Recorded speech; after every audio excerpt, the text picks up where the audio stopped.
Your Partner in Success Radio is a free business podcast with host Denise Griffitts. It's all about great stories, conversation, and context to help you move your business and life forward with actionable tips and advice from her guest experts. To listen and subscribe, just find us on iTunes, Google Play, or wherever you consume your podcasts.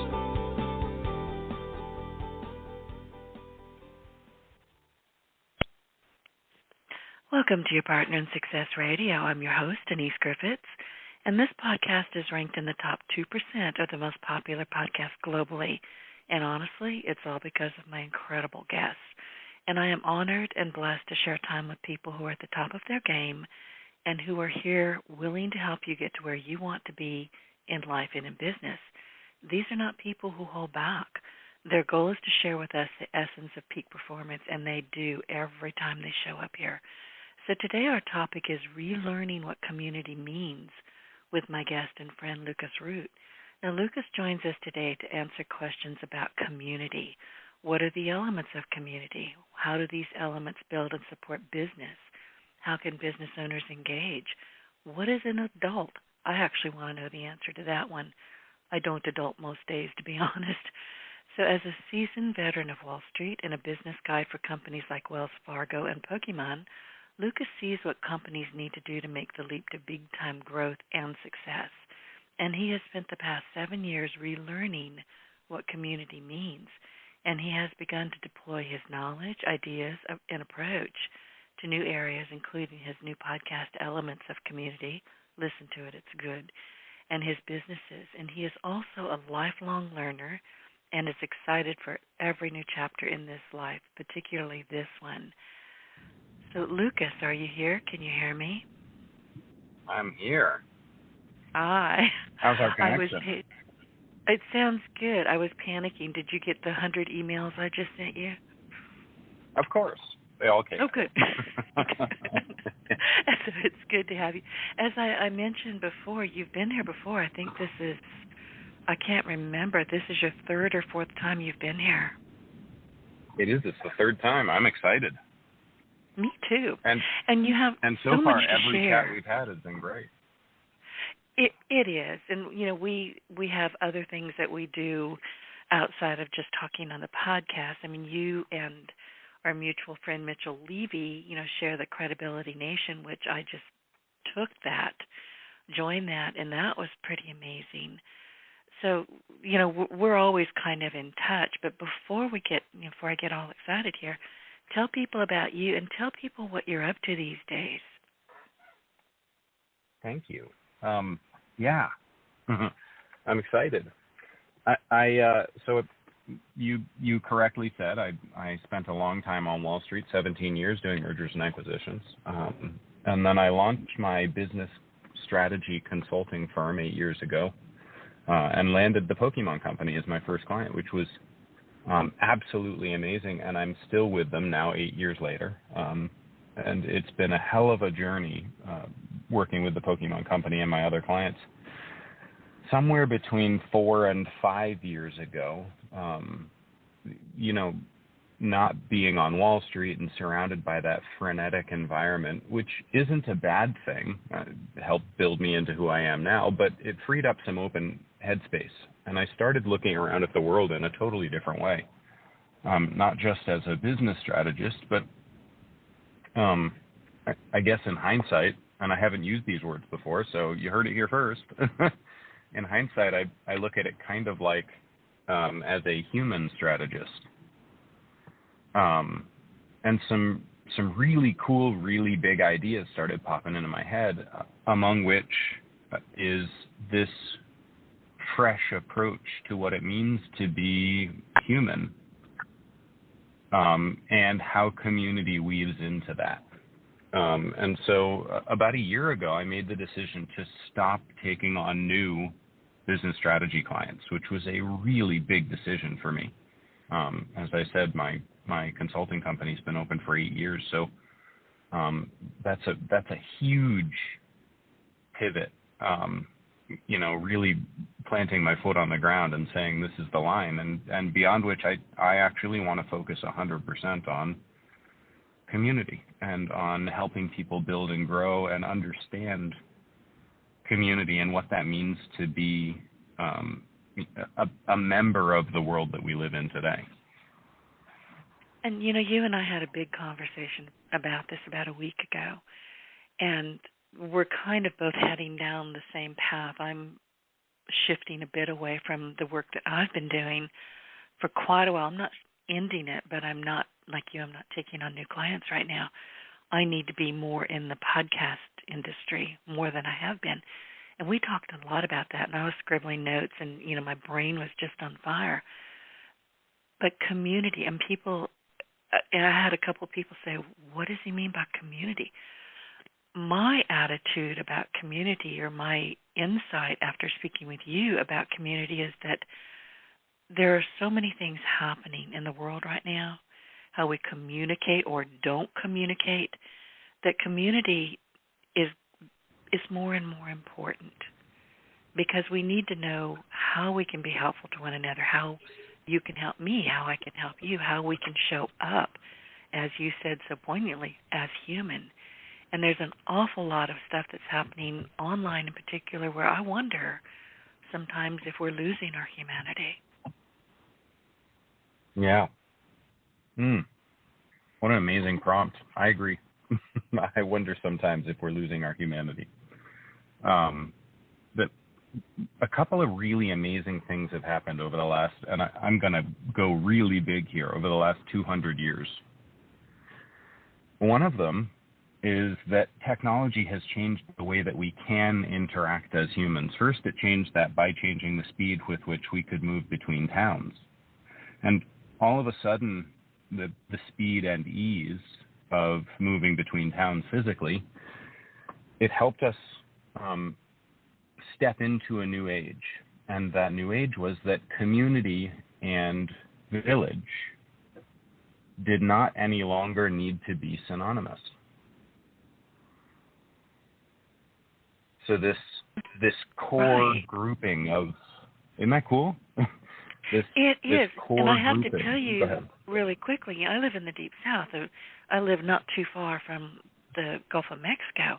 You get a lot of really good fresh food. But when I first moved here, I wasn't born here, but I've been here long enough to consider myself a Southerner. And my mother always said that I was born with a bit of an accent. Apparently, I was not where I needed to be growing up. But when I first moved here, I would hear, because I'm in the middle of Cajun country, and it's a different kind of an attitude. It's a different way of speaking. And listen, you have to be here a year before you can understand a word they say. I'm just going to tell you right now. It's a difficult patois, I guess, to understand, but once you get it.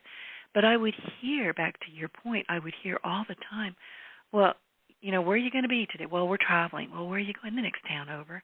That was traveling.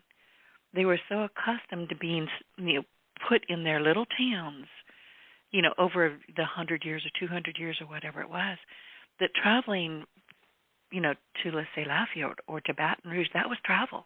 That was kind of an all-day thing. They would make a day of it. And to be honest, they still do.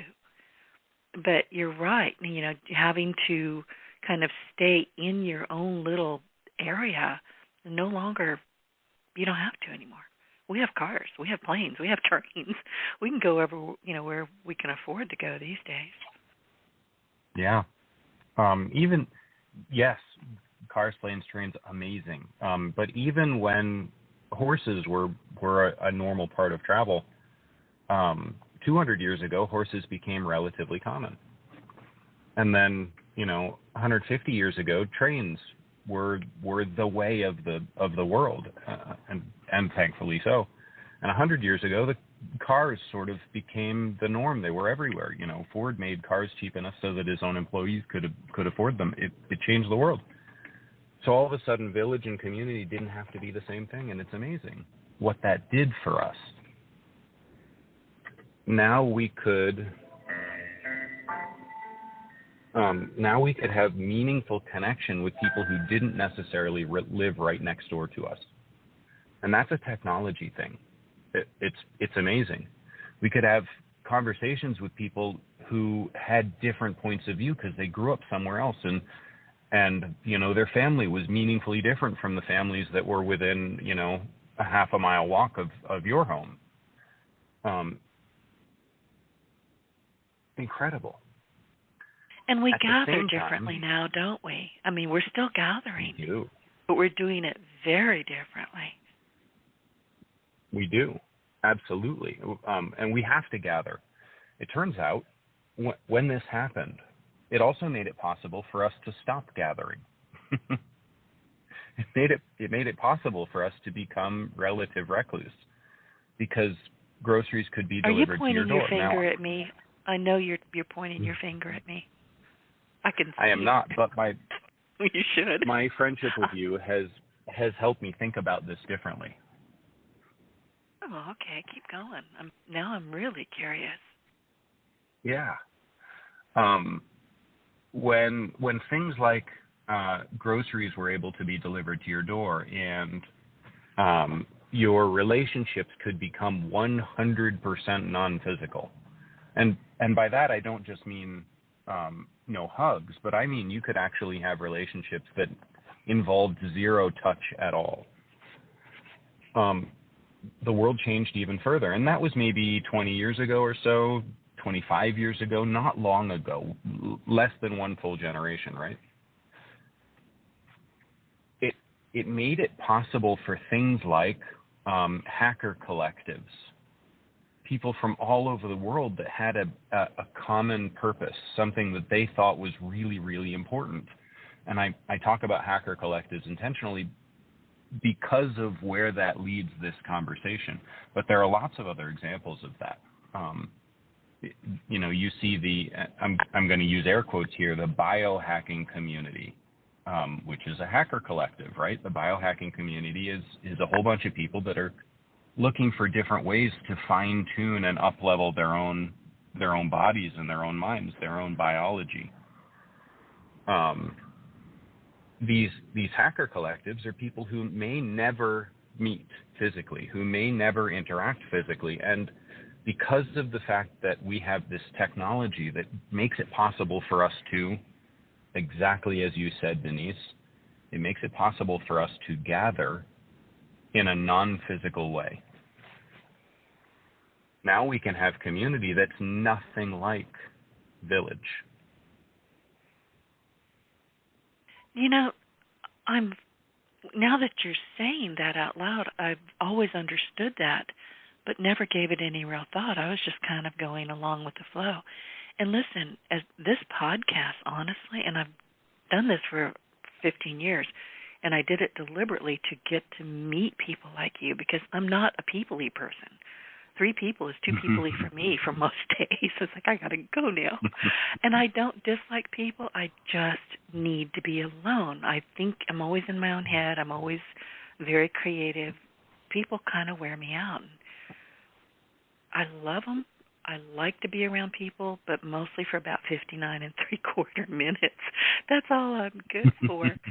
But finding my way online with this podcast and, just different, the internet honestly is just a godsend for me. But I've got people all over the world that have become my friends. Like you, they've become my mentors. We do business together. We recommend each other. Have we met physically? No. Will we? Who knows? Probably not. But I consider you a very dear friend of mine. And I think that's one of the big elements of community that I would like to go deeper with you if you can. Yeah, I love it. Yes, please. In my musings, my pontificatings over the last 4 or 5 years, I've built a framework. And then a year ago, you mentioned I launched a podcast to really sort of throw the spaghetti against the wall and see what sticks. See if my framework makes sense. See if people agree with it. See if there's a path forward with this framework. Partly because the word community, which is such a core word to humanity, I think, is also not very well understood. If you look it up in the dictionary, the word community more or less means a group of people that care about each other more than just a group. And that doesn't really mean anything to me.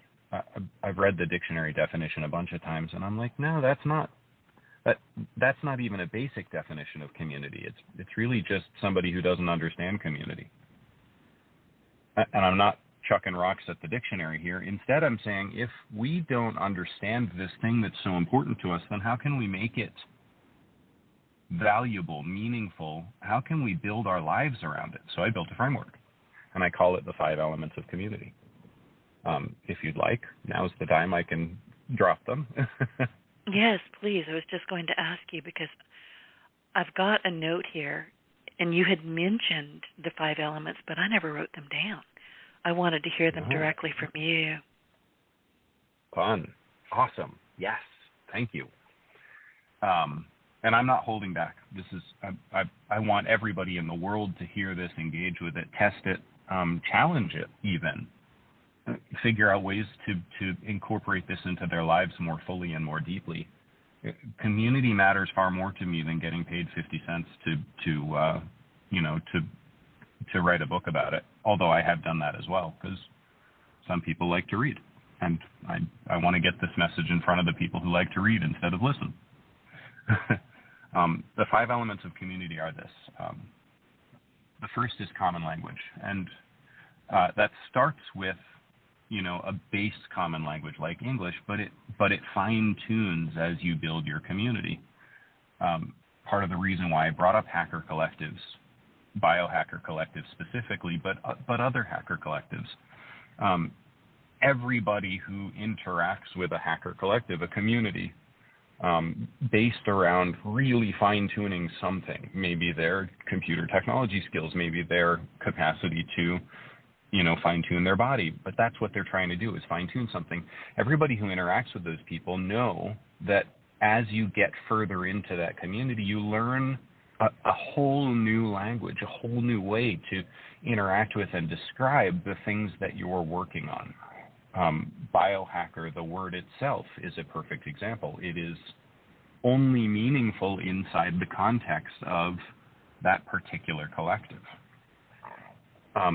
And so as you engage as a community and build your depth in your community, your language will continue to fine-tune and become more and more specific to the way that you engage inside the community. It becomes a unique language, unique to that community. Happy to fly through, but you might want to jump in and ask some questions. No, keep on going. I'm writing notes. Nice. I will have questions, I promise. I know you will. The second one is common purpose. So I mentioned this before. You have these collectives of people that are getting together focused on a specific purpose. Biohacking is getting better at up-leveling your body, at understanding your biology and using that to the advantage of the way that you want to live your life in the world. Denise, you're going down the podcast world, so you will start to gather more. And of course, when you gather, you will be doing it online, but you'll be gathering more with people that use podcasts as a tool to up-level their business, right? So biohackers are using biology to up-level their lives. Podcasters are using their podcasts as a tool to up-level their business. In each case, the focus is that purpose. We're all gathering around a purpose. We're gathering together to move that purpose forward. So the second one is common purpose. The third one is projects. So when we gather, we do things. It's part of what we as humans do. We gather, we do things. When we gather online, we have the opportunity to do things that is much wider than what we might be able to do if we're gathering physically, because, when you're gathering physically, you're physically constrained. When you're gathering online, that goes away. You're in your own space, you're comfortable. You can take a bathroom break anytime you want, which is kind of important. Also, you can have 10,000 people gathering in just the click of a button, in just the space that it takes for each of those people to sit down and press connect. And so the projects that we do as a purpose-bound community can become very big and very impactful. It'll be interesting to see what kinds of projects the podcaster collective starts to engage in. And as you engage in those projects, you will become more than just a collective. You'll become a community. You'll start to care about each other. And that brings us to the fourth element. The fourth element is common value. Value, singular, not values, the stand-in word for morals. Value is the value that you bring to the community by showing up yourself, and the value you receive from the community for your membership. What's important here is that, Denise, when you and I are in the same community, standing right next to each other, you personally, Denise, have to receive value from me personally, Lucas, in order for this to stand. So the community is always improved with each new member. That's really interesting, right? That. Yeah, I'm actually, I'm rarely at a loss for words, but I think that just did it. Keep going. Awesome. So value, and value could be profit, right? So this is where community and corporation might intersect. This is where the opportunity for a corporation to be a community and get the benefits of community might intersect. You show up to work to get a paycheck, that is receiving value, and then you contribute to your corporation with the work that you do that is giving value.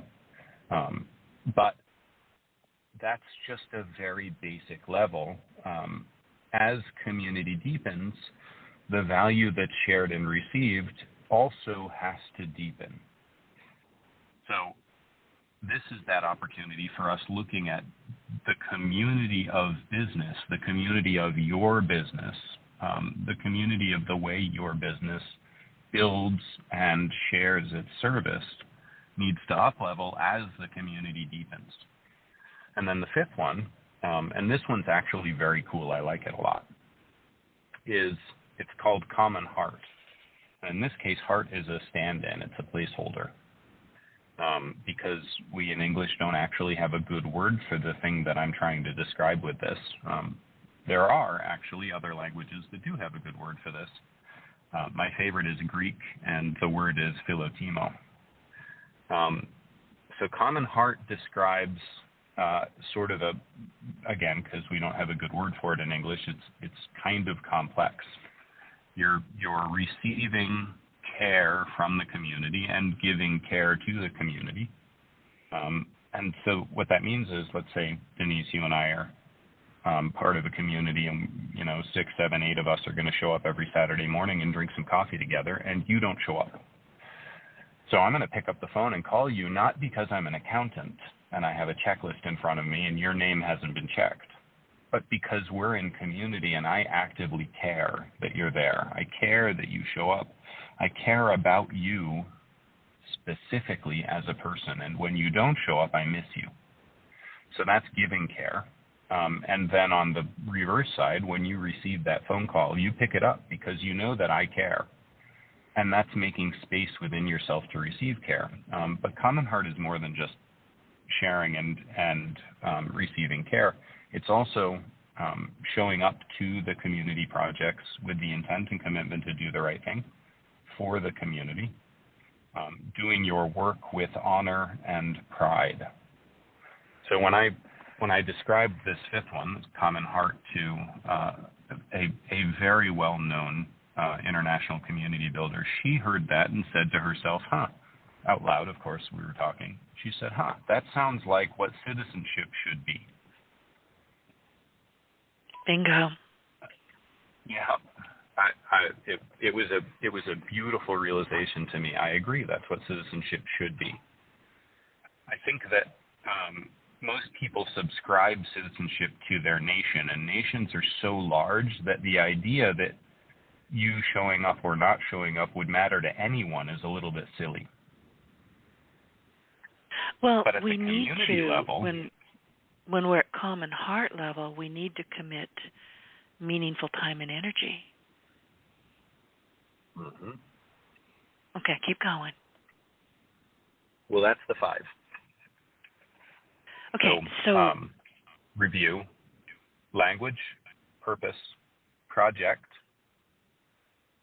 value, heart. Those are the 5. How long did it take for you to discover all of this? Because I'm listening to you, Lucas, and I'm thinking, well, yeah. But like anything else, we don't see it until we see it. It's interesting how long it can take us to find something that's just so perfect and so common sense and say to yourself, what the heck? Why didn't I know this? Well, the truth is you did know it. You just didn't articulate it until you did. Yeah. That's exactly right. But now that we have something to talk about, build language about, tell stories inside our heads around, I find in my own life, it's so much easier for me to create the space in my heart in order to engage in community. And see, when we first started talking about this, I know you probably felt what we down here call a whole body frisson is a flinch. You're like, ugh. When you said community, I thought, no, I don't want to go. So I'm not shy. I just am really a really committed introvert, and I really do need to be alone. I like to be alone. Solitude has always been my favorite place to be. But I love the way you talk about it. I'm a committed introvert. Oh, I am highly committed. I mean, I am not budging from that either. But here's the thing. I still want and need to meet people. I still want and need to learn from other people. I still want to, set mutual relationship expectations and share my successes and failures and what contributed to those. We all have that need. And that's, from what I'm understanding from you, part of community. Show your butt up. However it is going to look for you, show up and participate. I couldn't have said it better myself. Show your butt up. You can have that. It's a Southern thing. Show your butt up. But, that's right. That's when the 6th we're element. Yeah, you show your butt up. Yeah, you can have that one. How do these elements, and I think we've covered some of this a bit, but how do these elements build and support business? We're not just talking about us on a personal level, which of course becomes part of your business level, because I frankly do not believe in separating, I don't believe in work-life balance. You're all in for both of it as far as I'm concerned. I don't see how you can separate them. And that's just me talking. But how do you support business with these things? Because you need to show your butt up, right? I like that. Show your butt up. It's fantastic, yeah. Business is great. So the most powerful businesses I've looked at throughout history used community. And I don't think the businesses were using it in air quotes. I don't think that they were trying to take advantage of community. I think that it was an accident that they stumbled across this idea that if people are meaningfully engaged in their work, that they perform better. A complete accident. I don't think business really even cares about that until it starts to matter at the bottom line end. Turns out that it does. It matters a lot. And there are different ways that you can build that. Years ago, part of what you could do to build that would be to just create reward systems inside your business that were so powerful that people would show up because they cared about their reward systems. And while that's true today, it looks differently. It's no longer about paying a lot or making sure that somebody is enrolled in a retirement account that's going to treat them really well as long as they do their 20 years. It's much more than that. We have this extraordinary abundance in the world today. I mean, truly, a level of abundance that is unimaginable from an animal perspective. Side note, the world right now produces 2,700 calories per person per day of food. 2,700 calories. So that's 35% more calories is produced per person per day than is necessary to live comfortably. Not just survive, but live comfortably at 2,000 calories a day. We have such astonishing abundance. that we no longer need to worry just about base pay. Maybe we should, but we don't need to. And so we've started casting about, throwing our arms out and throwing our legs out. And in some ways, in a very real sense, we're throwing a little bit of a tantrum because we want something other than just pay. And in this case, I actually agree. I think that this tantrum is warranted. Not all tantrums are, but this one is. So what businesses right now can do that really explodes their impact in the world is by studying and understanding these elements of community and making sure that they incorporate this inside their business in order to really turn up the opportunity for their employees, their executives, and their customers, all three, right? The groups of stakeholders in the business, in order for all three of those groups of stakeholders to be engaged in the business.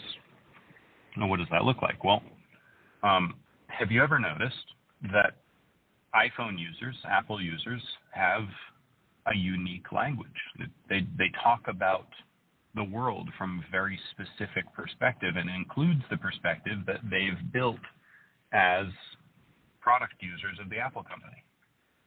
This is a great example of how that unique language and building that unique language creates the opportunity for those customers to get in and stay in the community of the Apple company. Give me some examples. I mean, I have an iPhone and several iPads, but if I'm using a particular point of view or language, I'm not aware of it. Awesome. The I in everything. So me personally, gotcha. it's yeah, right. It's in everything. I'm not an Apple user, and when I want to listen to music or something, I open up my music app, and I call it just opening up my music app, because that's what it is. It's an app for playing music. But you don't open your music app, do you? No, I just click something on my phone or my iPad. And what is that something? That would probably be Apple. It would be iTunes. It's an app that's on, that I've got on both of them. Yep. iCloud. iTunes. iCloud, there's that. Yep. iTunes, definitely. And, here's the thing. I mean, I really try not to use my cell phone very often. In fact, I found it the other day on top of the dryer. I just don't use it. And I don't, this is going to sound strange. You buy a $1,000 phone and then you hide it. And I don't give my cell phone number to anybody. There's about 5 people in the world that have it. To me, that's my private place. You can't call me on my cell phone at all hours. Leave me alone. But I use the heck out of it. And I think a lot of people don't really understand that what our phones are really just a series of apps. I mean, that's how you're going to maneuver around in those things. But I do have, the important apps on there. How do I listen to music? How do I find podcasts? How do I find my friends? Facebook, LinkedIn, Twitter. I mean, I have all of those things. Mm-hmm. And then I hide the darn thing. It's on top of the dryer. I found it. It was on top of the dryer underneath some warm laundry. I looked all over for it. That's amazing. Yeah. So it's the building of that unique language that makes it really easy for people to get really deep into your ecosystem. And somebody might look at that and say, oh, well, that's branding. And it is. It's absolutely correct. That is branding. Mm-hmm. From a community perspective, it's not branding. It's unique common language. So we've taken that in business speak. We've taken that unique common language of community, and we've rephrased that as branding.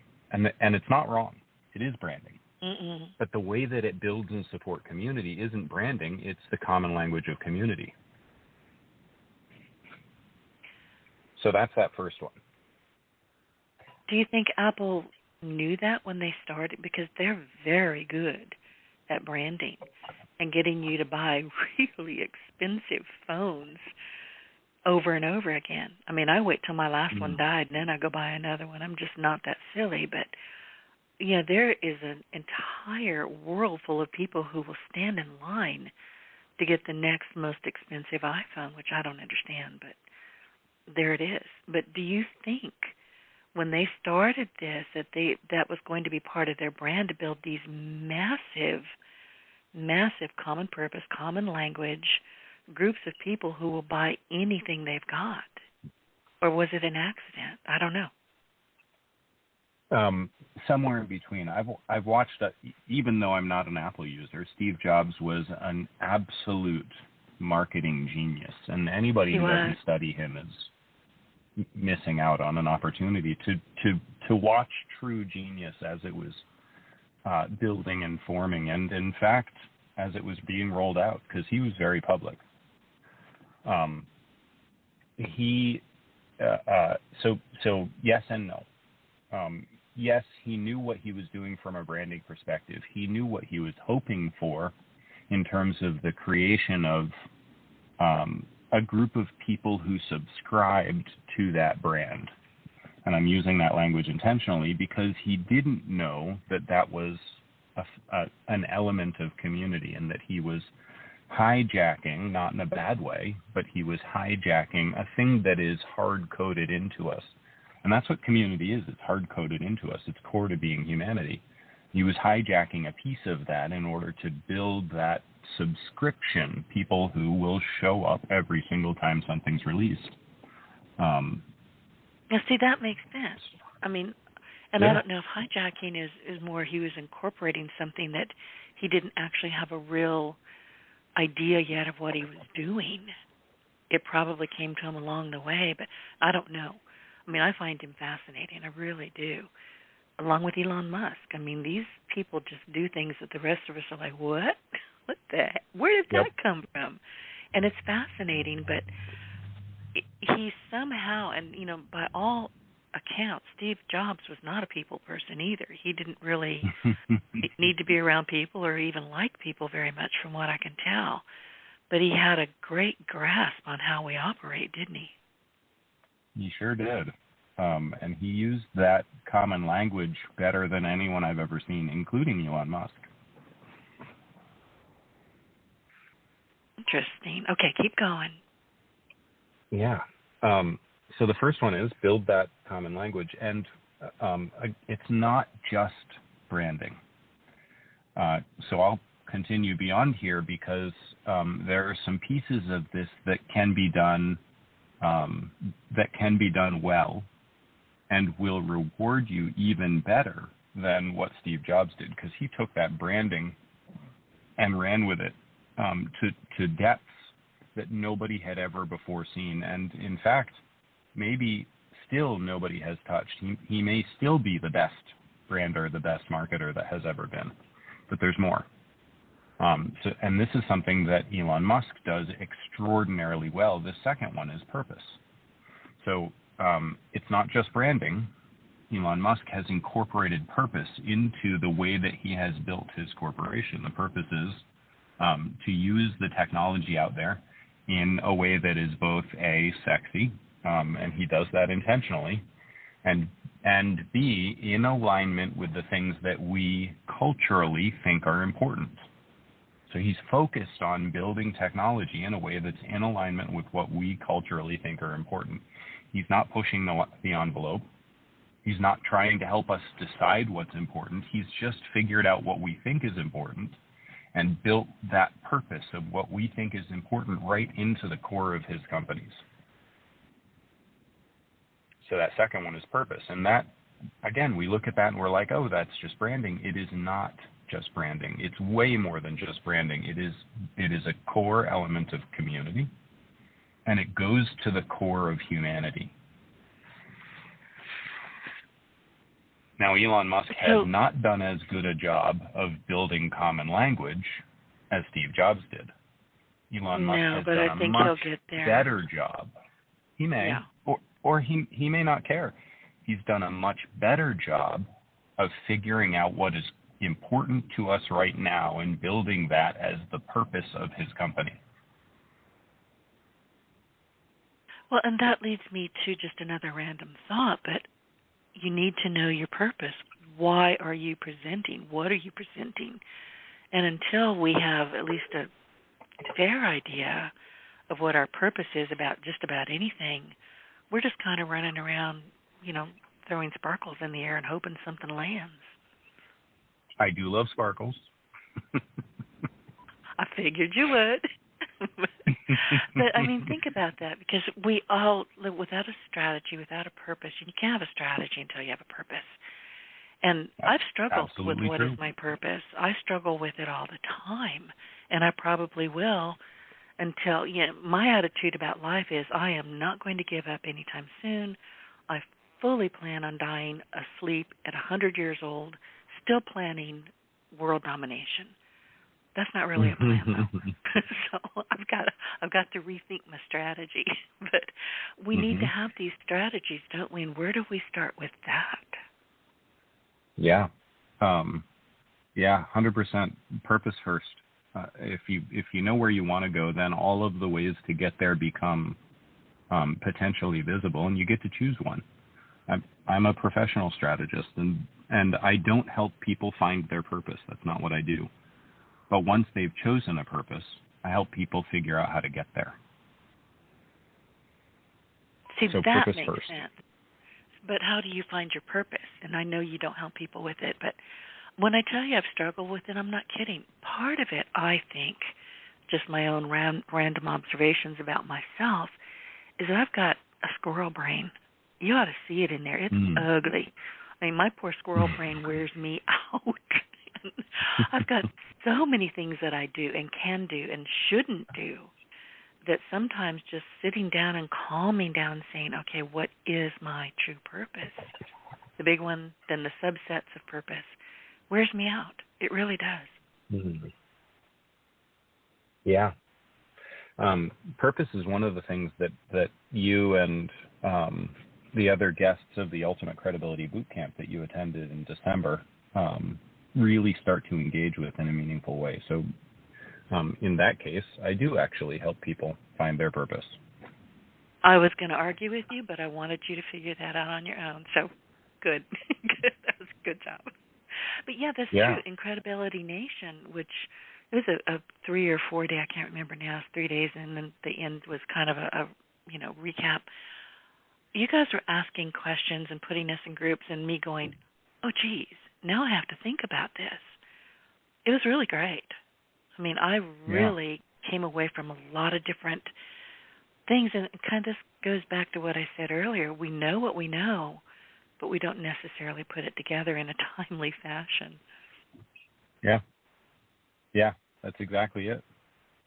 And I think, so there are ways to help people find their purpose and to engage with that conversation over a short or even a long period of time, depending on how deeply you want to go. And I've talked about a few different ways to do it. My favorite way to talk about it is this. Do journaling. And not just any kind of journaling. Do a very specific type of journaling, which is what I like to call the BIG journal.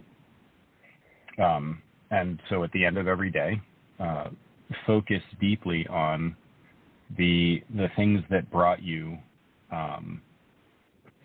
introspection, the things in your life that really caught your attention, and then the things that you're grateful for at a daily level. And then once a week, review your daily journals and pay attention to the things that have shown up regularly and write them down. And once a month, write down the things that showed up at a weekly level. So what you're doing is taking something that is very subjective and capturing data points on it. It's actually kind of cool. What are the things that caught my attention? What are the things that made me introspective? What are the things that made me, or for which I am grateful? Very, very subjective. But when you start capturing those data points, you're going to start to see over time there are trends, things that show up. And typically, your purpose is something that shows up in those trends over long periods of time and shows up powerfully. It's kind of cool. What is BID? So for me, what does that sound? What does that mean? How do you, I know it's supposed to mean something. BID, I'm writing it down going, I have no idea what he's talking about there.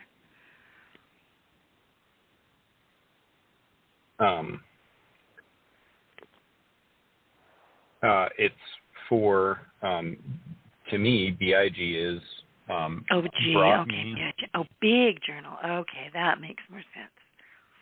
Yeah, big. BIG brought me introspection and gratitude.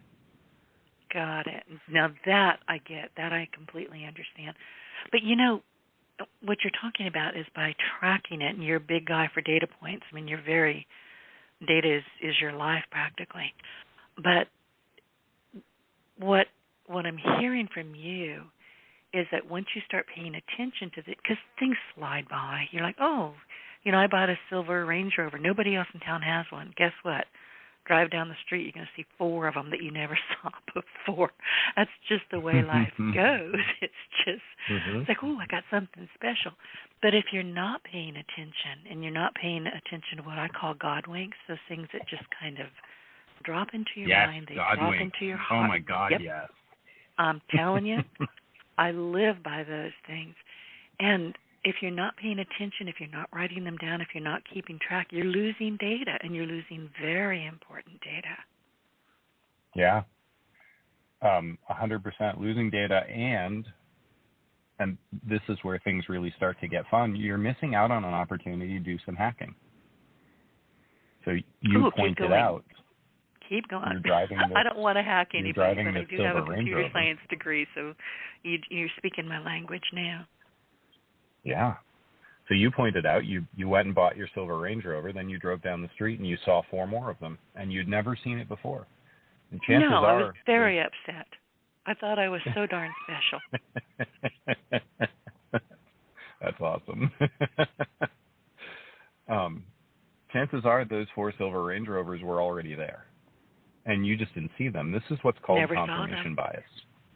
Oh, okay, that's it. I'm writing that down. Keep going. Well, confirmation bias is something that we talk about negatively, but the way that it works inside of our brain is an opportunity for biohacking. It's an opportunity for you to drop, let's call it, a little bit of a seed and give yourself an opportunity for that seed to mature, to germinate, to bloom. So the first version of confirmation bias that most people interact with is the one that you just mentioned. I'm so excited. I bought my silver Range Rover. I'm driving down the street, and oh damn, now there are 4 others. Here's a way to hack that. When you do your journaling at the end of the day, and this is why gratitude is the last one on that list, if you journal about gratitude, you're dropping a seed. And now you're using that part of your brain, confirmation bias, to start looking for things that you're grateful for. And it will. And it'll find them, and it'll say, oh, that thing that you find gratitude in, here's some more of it. That is true. And you'll start being happier. That is absolutely true. And one of the very first things that I do in the morning when I wake up for the final time, I'm not a big sleeper, I catnap. But when I know I'm going to actually open my eyes, jump out of bed, and go, hit the world, I have learned, and I learned this from another podcast guest probably 10 years ago, but it made such an impact on me, that he healed himself literally from a life-threatening disease, an issue. And he said he did it with extreme gratitude, and I caught on that. So now when I wake up that first thing in the morning after I move the cat off of my bladder is to speak out loud what I'm grateful for that day, what I'm going to be grateful for. It makes a big difference in how you view your day. Oh, so much. And I'm glad you brought this up, because that's a real thing. It's not just hokum. It's not just woo-woo. No, it's not. as above, so below, as out, so within. Our bodies, and this is something nobody spends time thinking about, but our bodies are, I'm going to put some emphasis on this, multicellular bodies. And we behave internally in community. Each of our cells is capable of, theoretically, I mean, they don't do this anymore, but each of our cells is theoretically capable of surviving entirely on their own. And what that means is that they're choosing to stay in community as this, 3 trillion cell multicellular body. If we do a great job of supporting that community with things like gratitude and reducing the stress hormone, cortisol, again, with things like gratitude, then the community will support us back. It will be greater than the sum of its parts. We could be just this 3 trillion cell primordial soup, but instead we're this really extraordinary body that's able to do things that a primordial soup can't do. We are greater than the sum of our parts. We really are. And all of my life I've heard you are what you think, you are what you drink, you are what you eat. All of those are so true. And the stuff we eat these days, honest to God, if you're going to go to the grocery store and you're leaving the vegetable section out, the whole produce section out, and you're spending time over there with all those pretty boxes, just lick the boxes. There's no more nutrition than you're going to get. Then just lick them. You're done. Don't eat that stuff. I remember, I think it was in the 90s, and this was world-changing. An article was written, early 90s, an article was written that said that the cereal box of Wheaties was equally valuable to the Wheaties cereal inside, nutritionally. I've always felt that. I mean, the more colorful the boxes are, the bigger trouble you're going to have if you ingest that stuff. And I'm not saying completely bypass it, but be careful about what you eat. Drink plenty of water. Listen, I love water. It's my favorite beverage. I jump in the shower and I'm grateful that I have water, that I have great water pressure, that I have a hot water heater. I cannot go into my shower or my bathtub without saying thank you. I'm so grateful for that. And when I drink water, it may be out of the hose, it may be out of the sink, it may be out of a bottle. It doesn't matter. I always say thank you. Water's important, very important to me. I agree. We don't do so well without water. No kidding. I have a friend, bless her heart. She does not like water. She won't drink it, and she drinks constantly Diet Dr. Pepper, and I kept telling her, you're going to kill yourself with that stuff. And she would see me opening up a bottle of water, and she would actually shudder. She does not like water. She's the only person I've ever met like that. She's dead serious. She doesn't like it. Amazing. That's what I say. I keep checking to see if she's still alive. I hope she is, since she's your friend. She is. We connect on Facebook quite a bit, but man, I wish she would, dilute the Diet Dr. Pepper with water. I don't know, but she's just not going to give it up. More power to her. Yeah. I think. Yeah. All things being equal, I think her, if she is grateful for it and fills her mind and her spirit with love every time she drinks it, the way you do with your water, it probably still helps her. Not as much as water would, but it probably still helps her. And that's what I'm thinking. If we're grateful for what we've got, and we want to do something different, and we want to strive for more, we have those opportunities. But just gratitude in the moment, I think, is just so critical. So critical.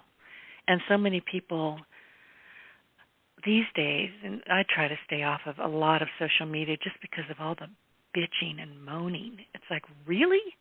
You woke up today and that's what you're going to share with the world? Really? I don't want anything to do with you. So well said. Yeah. The third way that these elements of community can be incorporated into and bring value into businesses.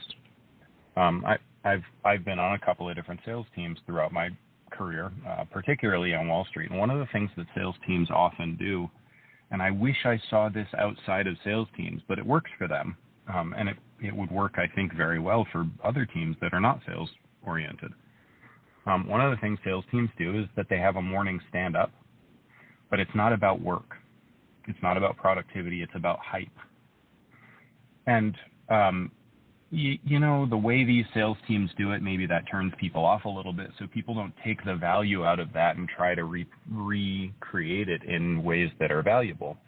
These sales teams, they get together, they play loud music, they pump their fists in the air and make, guttural animal sounds.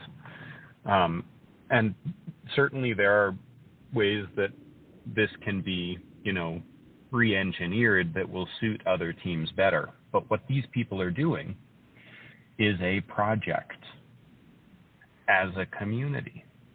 And it's actually deepening their engagement inside that team from a community perspective, so that when they go out and produce, they're not just producing for themselves, they're producing for their community, the people that they stood in a circle with in the morning, listening to loud music, jumping up and down, feeling the energy of the moment, getting hyped up and excited with.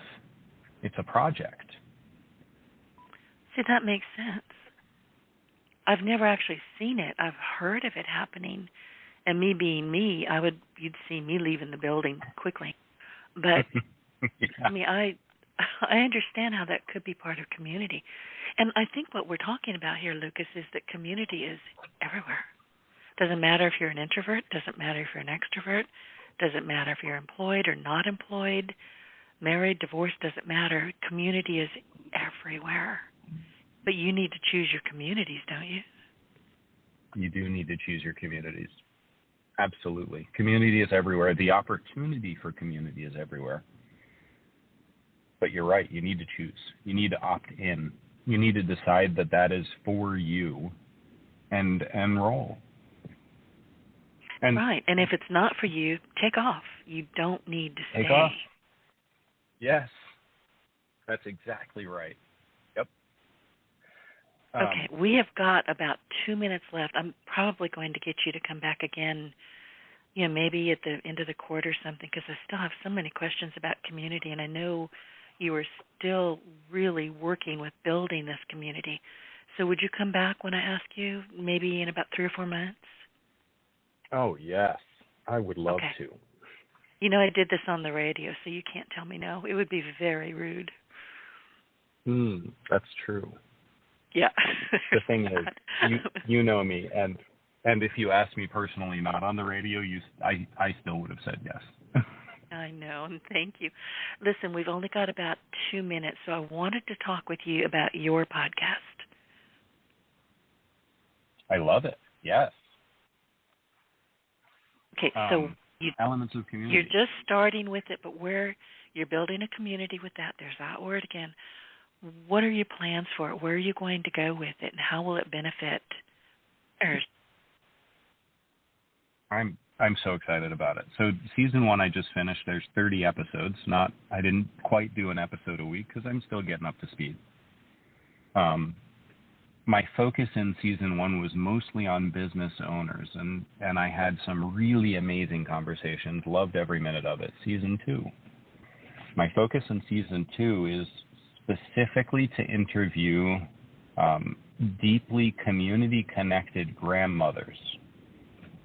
I have a theory that grandmothers do a better job building community. It's just a theory. I don't have any proof of this. Grandmothers do a better job building and supporting community than other people. And so I want to spend season 2 focusing on that. They have a lifetime of experience. They do. And you are very big on helping female entrepreneurs, so I can understand where you're going with this. That's pretty exciting. Absolutely. I am very big on it. Lucas, you've got to so that's what I want to do with season 2. When does that start? Listen, before before I get way ahead of myself, are you looking for any particular types of grandmothers? Because I can make recommendations to people all over the world. Yes, please. I am absolutely looking for them. Okay, I will make a list and send you some people that I think might be really great for your podcast. Thank you. Yes. All right, well, we are, and, look for me to do that probably later on today. So, Lucas, where can people find you before I let you go? And do you have anything else that you want the audience to know before we end this particular episode? Well, yes. Here's a teaser to encourage you to bring me back and to encourage your listeners to stay connected so that they'll hear me later. I think that Abraham Maslow was wrong when he built his hierarchy of needs. We had that conversation off camera, so to speak. Let's put that down for the next time. So touch on it a bit, and then we're going to definitely talk about that on our next conversation. Yes. And then you guys can find me at elementsofcommunity.us, which I thought was pretty clever because it's us. It is. Okay, so, and your website, where can people find you? That's elementsofcommunity.us. But you also have lucasroot.com, right? I do. You are right. Okay. What would I do without you? I'm telling you, I'm just the smartest person in the room right now. I live alone. I can say that with impunity. And nobody can call me wrong. So listen, everybody, thank you. Lucas, thank you so much for being here again, and I'm really looking forward to having you come back soon. It's been wonderful speaking with you as always, and I thank you for all of the terrific tips and the advice that you shared with our audience. And before we say goodbye, I would like to remind our audience to be sure to look for us in iTunes. See, I'm an I girl. iTunes, Stitcher, anywhere you consume your business podcast. The truth is you can't throw a stick on the internet without hitting your partner in Success Radio. So find us, find Lucas, and take us along on your success journey. Lucas, thank you so much. Thank you, Denise. Get your voice heard. If you would like to launch your own far-reaching podcast, contact Denise Griffitts at yourofficeontheweb.com and go to the podcast tab.